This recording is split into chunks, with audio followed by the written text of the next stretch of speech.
John McEnroe was born in February 1959 in Wiesbaden, West Germany. His father was stationed in Germany with the US Air Force. When he was a baby, the family moved to New York.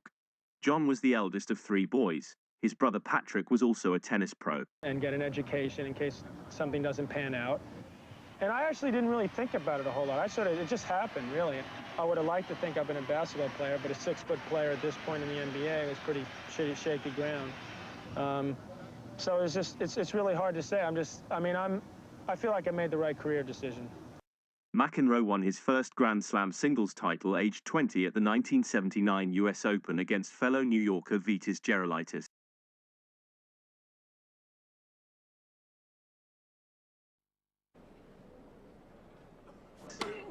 He won the title again in 1980 against Bjorn Borg. McEnroe won his first Wimbledon title in 1981 against Borg. That's it. He's won it. He's won it. I wanted to prove that I could win Wimbledon, and I proved it because I won Wimbledon, and I feel very good about it. And I feel good because I beat a guy that's one of the greatest players that ever lived. McEnroe faced Borg again in the US Open final. It was Borg's last Grand Slam match. It's out. During the Connors era and with the Borg era, we had the rather strange acting Mr. John McEnroe come along, probably the most gifted tennis player of his era. He could do anything with the tennis racket. The racket belonged to him. He could hold it back if he had to. He could push it through quicker if necessary. He seemed to have some kind of a shot for every kind of a ball that came over.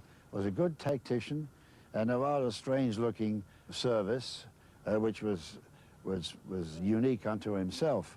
After winning his second Wimbledon title against Chris Lewis in 1983, McEnroe won the title for a third time in 1984, beating Jimmy Connors in the final.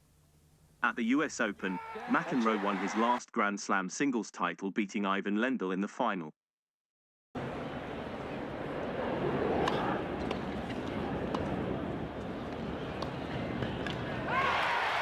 In 1985, McEnroe reached his last Grand Slam singles final at the US Open, and at the end of the year took 7 months off. He married actress Tatum O'Neal and started a family.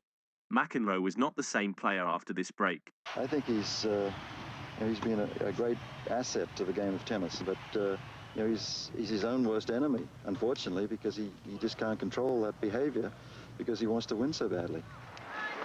Code violation, unsportsmanlike conduct. Warning, Mr. McEnroe.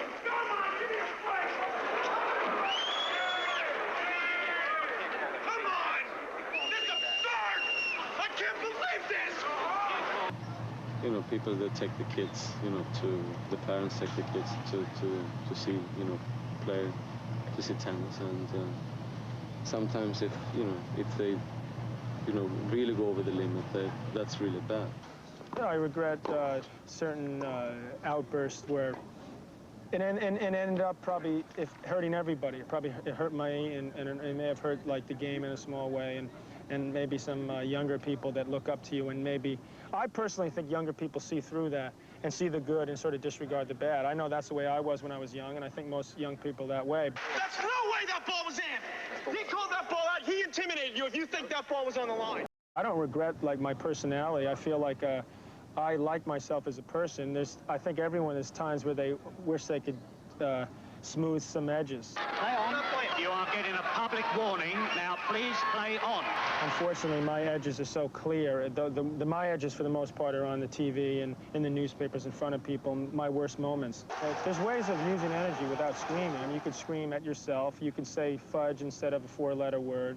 There's ways of doing it in a better manner. Like any great entertainer, he lived up to the billing. If they wanted him to be super brat, well, chances are they were going to be able to goad him into it. So John McEnroe bows to authority, rather theatrically.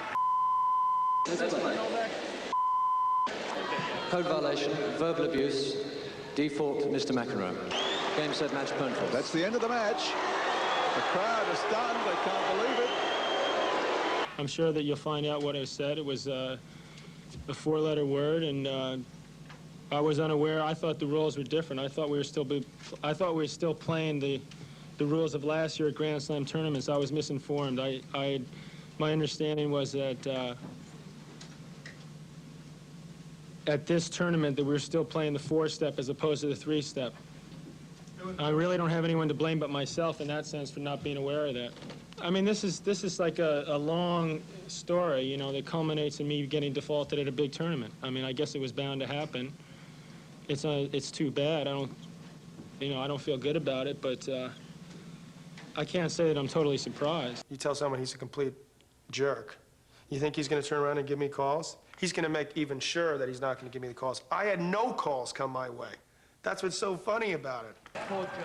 Out of the 2,346 calls that I disputed, I got probably 10 good calls out of that. I mean, every single time it was like I lost.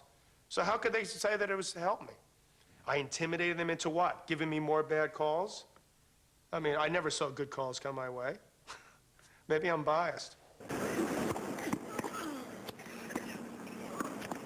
By the 1990s, McEnroe was a declining force. He reached the semis of the US Open in 1990 but lost to Pete Sampras. He won an epic 5-setter against Emilio Sanchez at the 1992 Australian Open but lost in the quarters. He reached the semis at Wimbledon 1992 and retired at the end of the year. McEnroe divorced Tatum O'Neal and married singer Patti Smythe, and he became a well-known TV commentator.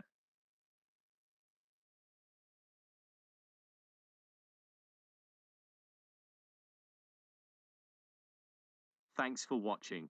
Please like and subscribe.